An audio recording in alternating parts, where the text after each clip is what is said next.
Wait a minute. Have you heard the strange tales of the Whistler?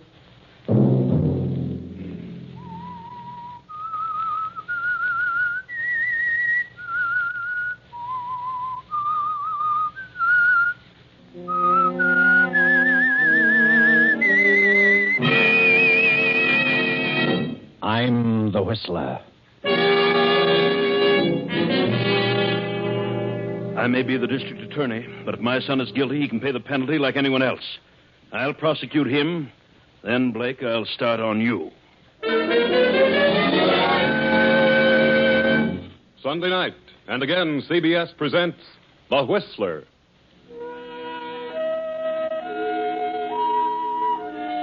I, the Whistler, know many things, for I walk by night.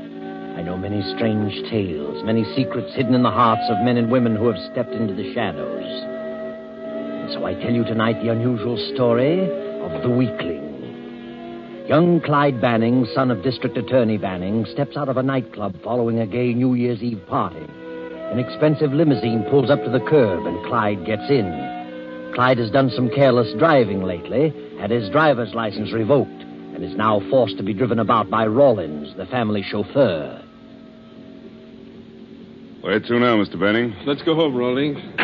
Not yet, Clyde. Hey, look.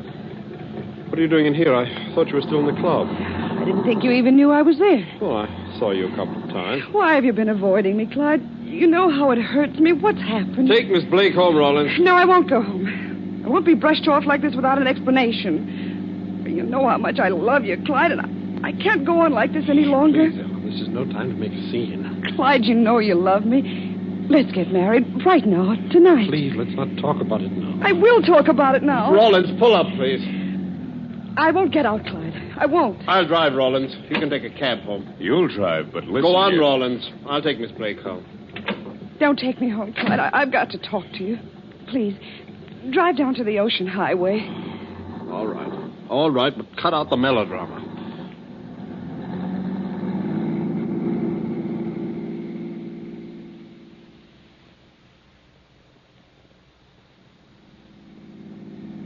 Why have you changed so, Clyde? Why can't we get married? You know as well as I. My father is district attorney, and he's out to crack that graft situation wide open. He knows who the big boss of the racket is, and he's going to get his scalp, send him to the pen. But what's that to do with us? You know that Jim Blake is the big boss. Your own father. But we have our own lives to live. If I married you, Dad would throw me out on my ear. What, of Dad, we could get along? How?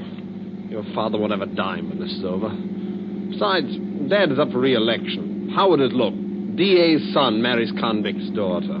I thought you really loved me. Well, I've always liked you, Ellen, but it just won't work. It isn't fair to Dad. Then you don't want to marry me? I've told you how I feel about it. What a ridiculous fool I've been. Now, don't start that hysterical stuff I've again. hoped against hope that you weren't trying to get rid of me, but now I know. You're a low, spineless jellyfish. You didn't love me. You couldn't. Stop shouting. I won't stop. I wish everyone could hear me. Could know what a despicable rotter you are. Shut up! Don't stop it, you little fool. Ellen! Good Lord! Ellen! Ellen! Oh, Lord. Her face. Ellen. Ellen, darling. I'd better get a doctor. Maybe she... No, shouldn't move her. Yes, that's it. Get help.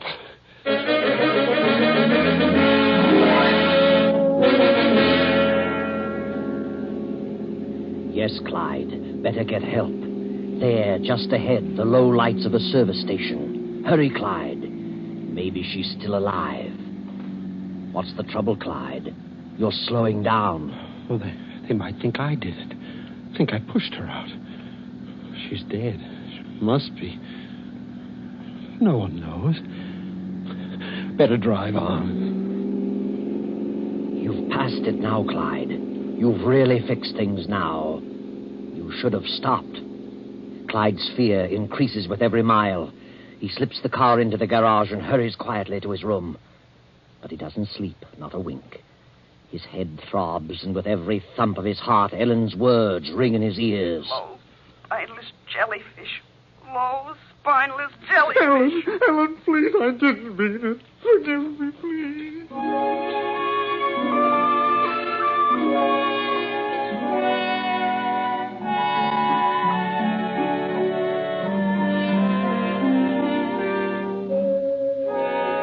District Attorney Banning sits at breakfast with his attractive wife, Marcia. Marcia is Clyde's stepmother. The district attorney scans his morning paper as Clyde, pale and worn, slips into his place at the table. What do you think of that? What is it, Henry? Jim Blake's daughter was found dead on the Ocean Highway early this morning. Oh, they found? On the Ocean Highway? Oh, good morning, son. How have you been? Oh, guess I overslept. Really? Looks as though you hadn't slept at all. Have a big evening? Too much champagne? No. Gee, that's terrible about Blake's daughter. What happened to her? I think she was thrown out of a car. Probably some enemy of Blake's. I dare say he has plenty. Thrown out? Does it say that? Yes. Well, I'd better go down to the office. Well, maybe she jumped out. Not likely. Venture to say she was pushed out, all right. Why don't you have some coffee, Clyde? Help that hangover. I haven't got a hangover. What in the name of heaven's wrong with you? You better take some aspirin, son. Go back to bed. Well, you're going to the office today? It's New Year's Day. Never go down there on a holiday. Going down for an hour or so. Will it upset your plans by any chance? Haven't got any plans. And what's bothering you? Something's wrong with you, Clyde. Nothing's wrong with me, and nothing's bothering Just a me. moment. Who are you shouting What? at? I'm not shouting at. I think you'd better go on back to your room. Go to bed. You're a bit too unpleasant to suit me. I'm sorry. Sorry, Marcia. That's all right, darling. I'll feel all right after a while. I guess I did have too much champagne. Never seen Clyde like this. Well, you've only been around him a year, Marcia. He's a moody type, has spells, but he's a good boy. You'll learn all his little quirks in time. Well, I'll run along, darling. Be back in an hour or so.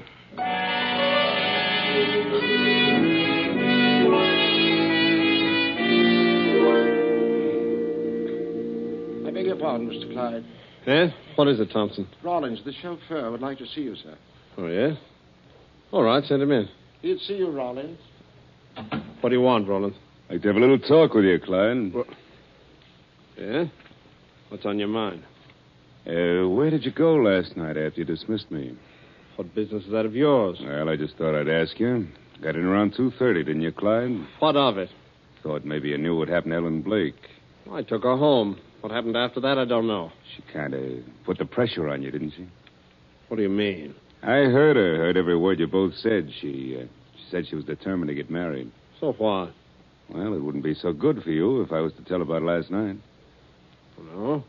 Oh, you made a big mistake when you let me out of that car. If you let me drive her home, why, you might not be in this jam. Who said I was in a jam? I say so. What if you do tell what you know? That doesn't prove anything. Oh, I got better proof than that. What? Ellen Blake's handbag. I found it in the car this morning. Here it is. What? Her initials on it, some personal effects inside. Oh, yeah? Now, I'm the only one who knows about all this. If I talk, you're certain to get a rope around your neck. I didn't kill her. She jumped out. Yeah? Can you prove that? No. If I tell about the argument and establish the time, you wouldn't have a chance. I didn't kill her, I tell you. How'd you like trying convincing a jury on that? No. Well. But you know, I don't have to say a word about it, Clyde. Why should you? It all depends on you. What do you want? Oh, I could use a little money. How much? $2,000 or $3,000. What? Where would I get that much? You get a nice allowance every month. You're a dirty rat, Rawlins. I didn't like your looks when you came here 3 weeks ago. I thought you looked like a crook. I'll have you fired. I don't think you will. You can't afford to. Do I get the handbag? No, not until you pay off in full. Suppose I tell you to go to the devil. And you'll be in jail within an hour. I mean business. Okay. Okay, I'll pay as much as I can each month. I don't want to wait too long. I'll try to get it as soon as possible. I want that handbag. You'll get it, kid. When I get the $3,000.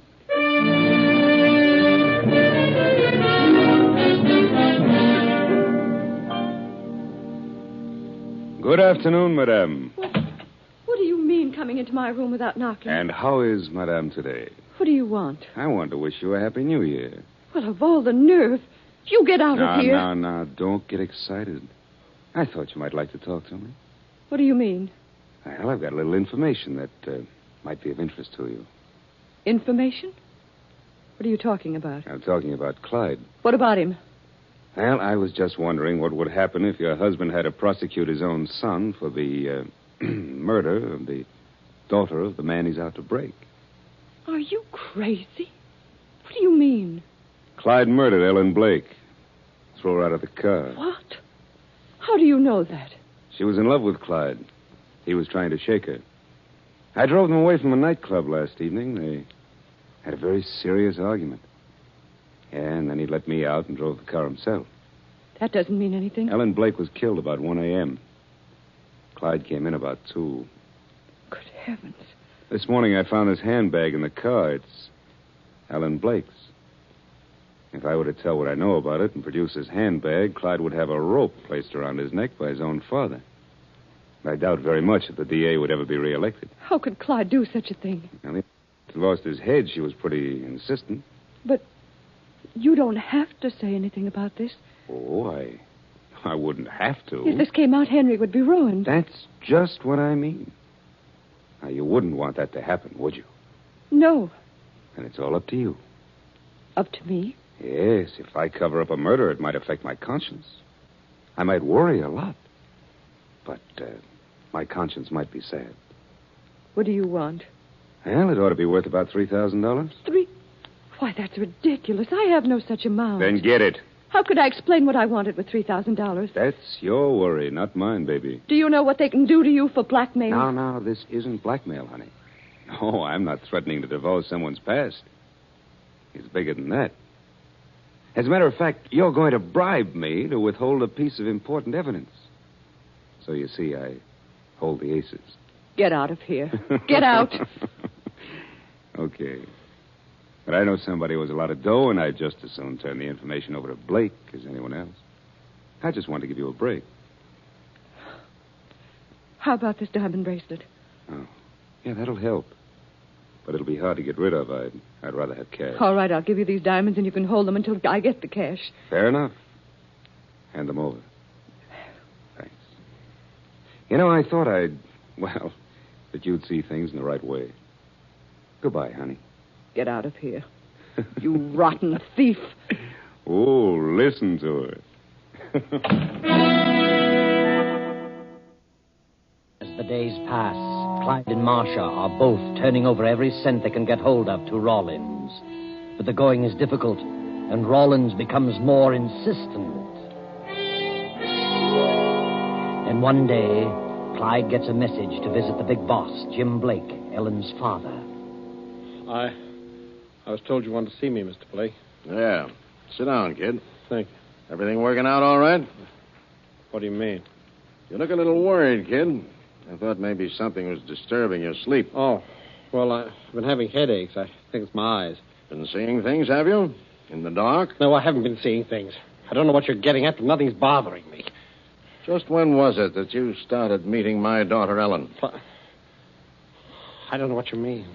Quit playing dumb. I found out about it today. Who told you such a thing? Does your father know about you and Ellen? I'll bet not. Now, look here. If you think you can stop Father in this investigation by trying to frame something on me, you're crazy. You can't get away with it. I'll spill the whole thing. Oh, you will? Yes, I will. You're a crook. When my father gets through with you, you'll be behind the bars for the rest of your life. When I'm put behind bars, kids, you'll be dangling from the end of a rope. What are you trying to accuse me of? The murder of my daughter. But I didn't kill her. Can you prove that? There's no proof that I did. I've got a witness, kid, and he's ready to talk when I say the word. Witness? That's ridiculous. Why should I want to kill Ellen? Because she was in love with you, and you wanted to shake her because you were afraid your father would kick if you married her. Your father's out to get me, and I'm determined to beat him to the draw. I didn't kill her, I tell you. Ellen left that nightclub with your car New Year's Eve. You had an argument. She wanted to get married. When she got too insistent, you dismissed the chauffeur and drove the car yourself. And out on the ocean highway, you threw her out on the rocks. I didn't. Did you stop? Did you look at her? Her face mangled to a pulp, her body broken to bits on those rocks? I didn't do it. I swear I didn't. I've got a witness to the argument and the time element. You can't scare me. I just talked to Rawlins, your chauffeur. He knows what time you got in, and he found Ellen's purse in the car. I don't believe it. Where's the purse? Rawlins has it. He'll produce it when you get to trial. And your own father will have to prosecute you. Oh, I'll enjoy that. Too bad about that purse, kid. If you'd found the purse and Rawlins didn't know what he knows, You might have gotten away with it. But you're stuck now. Stuck with Rawlins and the purse. And your own father will have to tie the rope around your neck. Rawlins is a liar. It'll hold in court. The jury will believe him. He's a dirty liar. I could kill him. Kill him? You wouldn't do that. Well, he isn't fit to live. Well, you aren't either. But I'm going to give you a chance to keep out of the noose.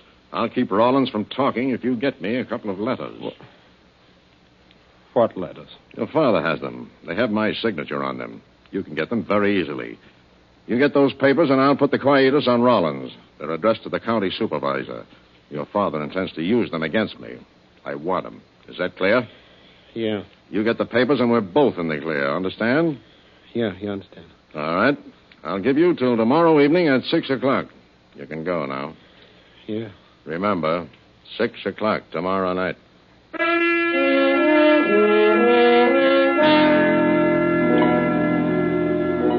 Saturday night passes. Then Sunday dawns with the most startling discovery. Rawlins, the chauffeur, has been found dead, shot to death in his apartment over the garage. No evidence is discovered, no weapon, no fingerprints, nothing. Now it is late afternoon. Oh, this is a fine mess.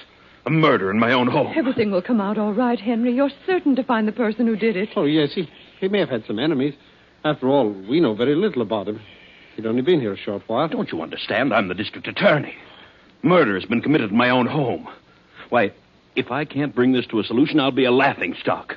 I'll never be reelected. We're trying to help you, Henry. Oh, certainly, yeah. I don't know what I'm going to do, but this has got to be kept from the police department.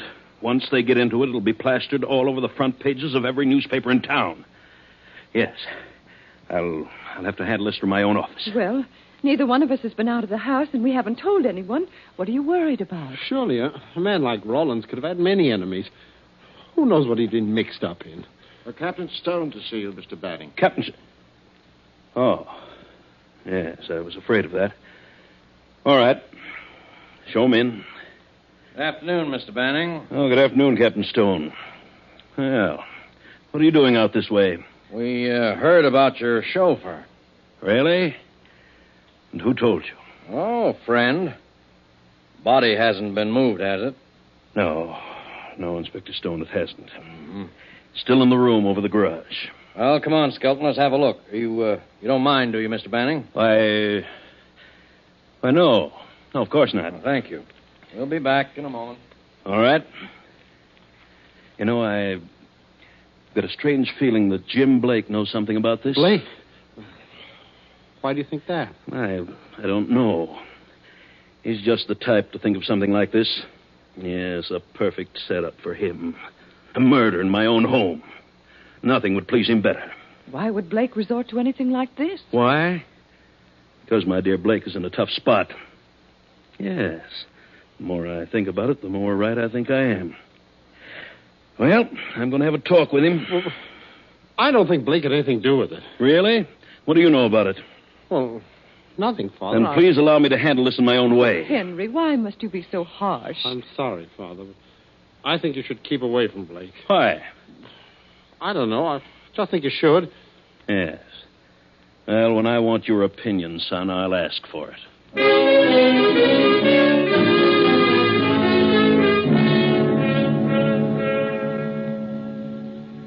Well, here you are, Mr. Banning. We found it. Found what?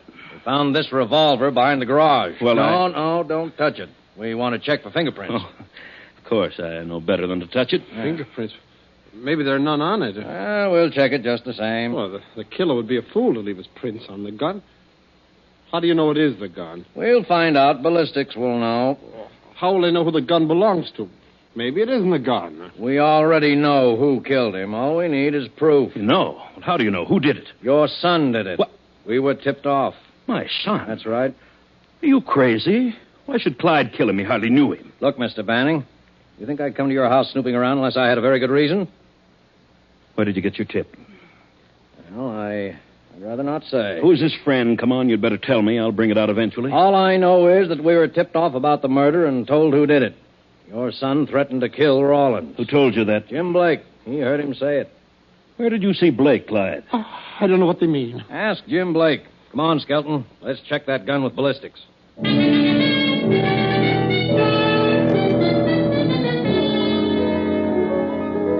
few hours later, Boss Jim Blake stands in the study facing the district attorney. There is a tense moment as each waits for the other to speak.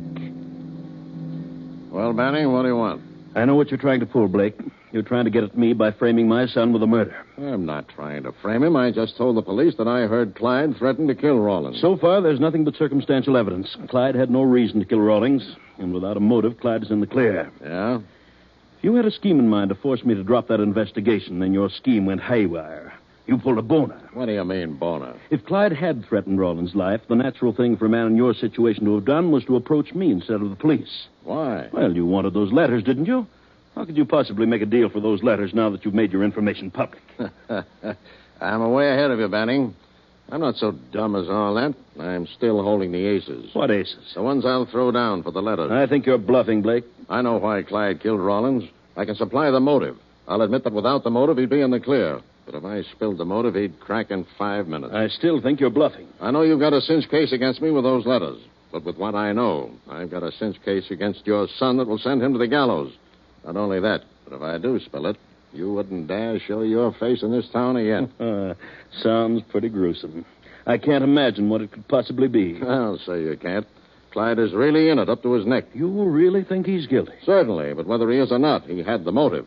And the motive for killing Rawlins will lead to something that can be definitely proved. You mean material evidence? I do. So in order to prosecute me, you'll be forced to prosecute your own son.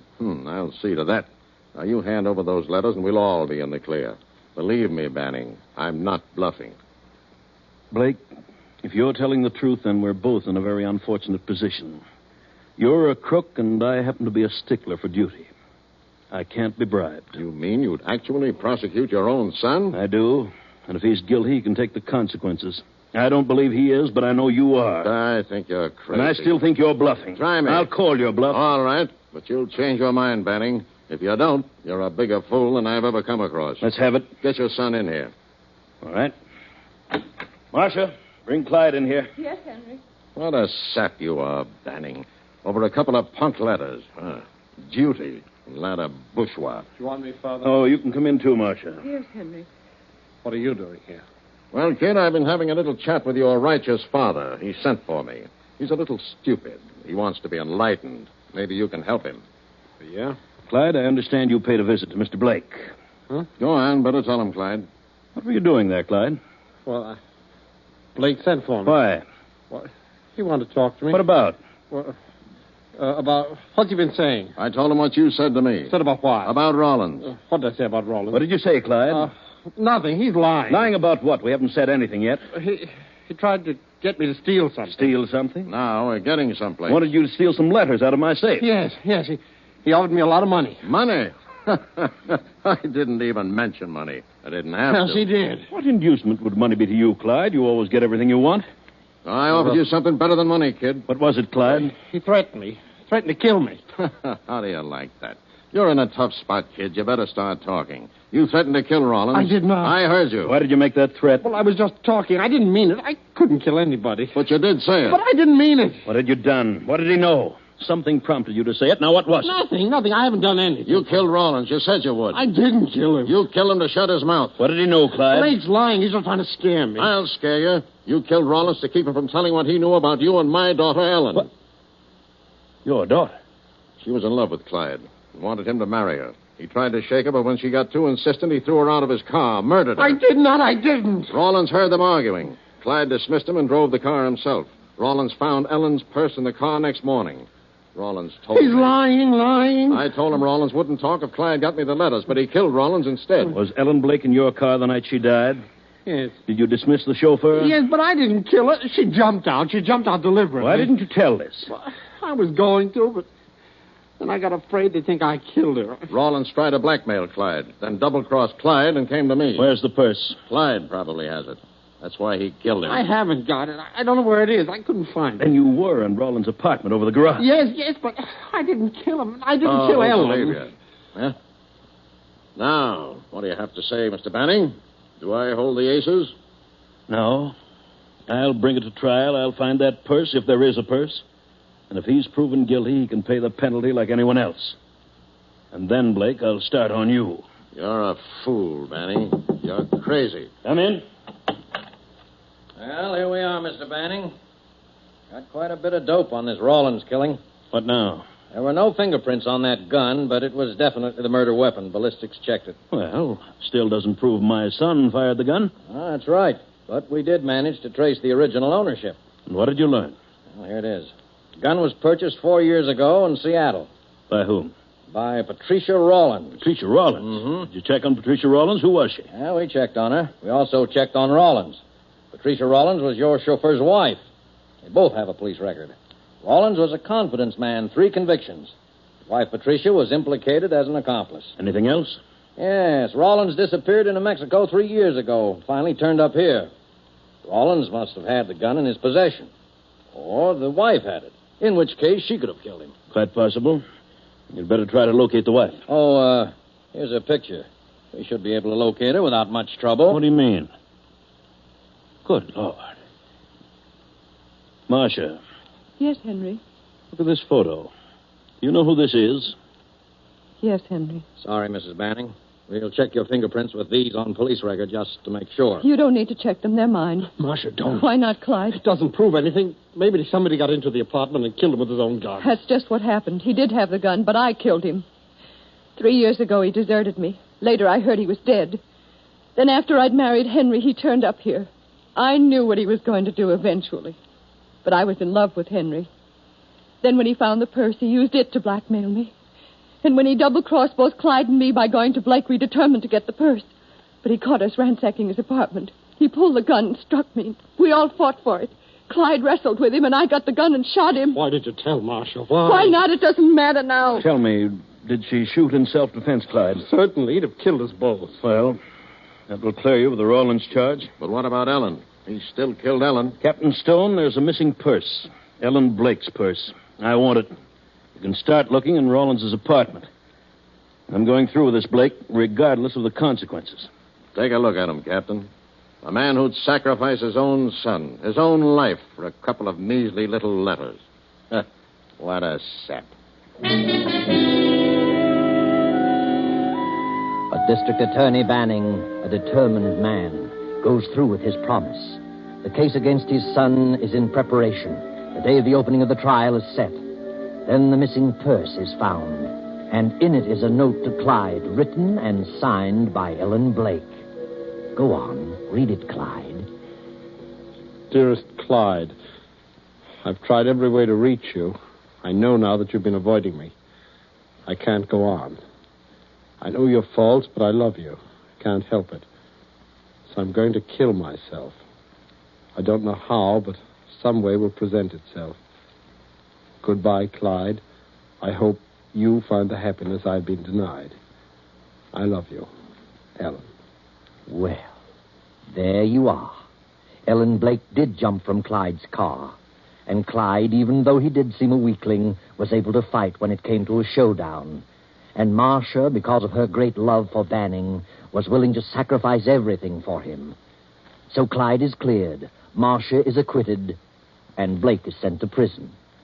And that is the end of a story which might have ended very tragically had it not been for the note in Ellen's purse. Very convenient, that note.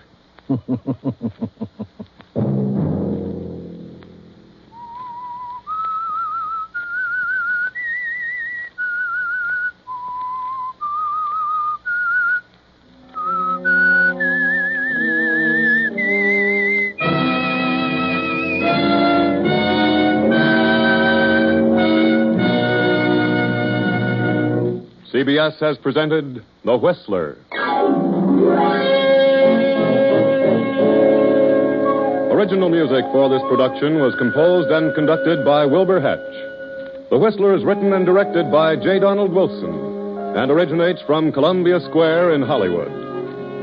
Next week, 9:30. I, the Whistler, will return to tell you another unusual tale. Good night.